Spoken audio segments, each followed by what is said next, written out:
a legendary cloth. Really, the question behind all of this is the shroud the burial shroud of Christ?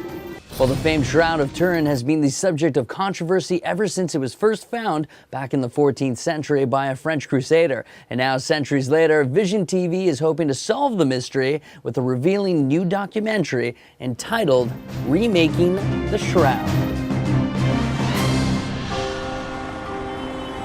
Saturday, April 10th, 2010. Turin, Italy.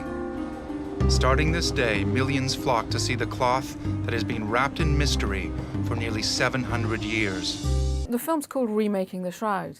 It looks at how it could have been made and some of the mysteries that are attached to it. Is it really the burial shroud of Jesus Christ? Or is it a forgery? Or is it in fact something else? The mystery deepened in the 19th century. An Italian photographer saw a positive image emerge on his glass plate negative. A clear picture of a man. The image that we see on the shroud is of a dead person, of a dead man. One of the most striking aspects of the shroud is the way the wounds are visible. So it's a very stark reminder of the suffering that Christ went through during the Passion. So you're out there, you're traveling into all these exotic, ancient cities. You're trying to unlock a secret, a mystery. Kind of reminds me of a movie starring Tom Hanks. You're a little bit like the Da Vinci Code here. I think there's a bit of the Da Vinci Code to any investigation of any kind of religious artifact like this. And in fact, some people have even argued that Leonardo da Vinci made the Shroud of Turin. We don't believe that because I think Leonardo da Vinci actually wasn't born when this thing first came to light in France in 1355. But yeah, there's a little bit of the Da Vinci Code about it.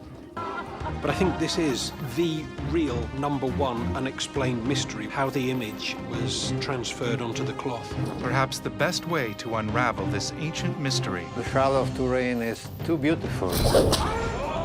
is to remake the Shroud of Turin. We spent some time in London, Ontario, with a retired professor of the history of art who has this very, very intriguing theory that the Shroud of Turin, in fact, is an icon. It's an icon that came from Constantinople and probably was brought over to Europe by a crusader. And we think that this may go some way to help solving the mystery of the Shroud of Turin. I didn't believe it to be real. One of the main reasons being the fact that it completely contradicts the way the Gospels describe the burial happening. I think that it is the burial cloth, the burial shroud that was used on the body of the historical person of Jesus of Nazareth. For more information on this revealing documentary, simply log on to the website below. At the Technicolor Studios in downtown Toronto, I'm Darrin Maharaj for Zoomer News.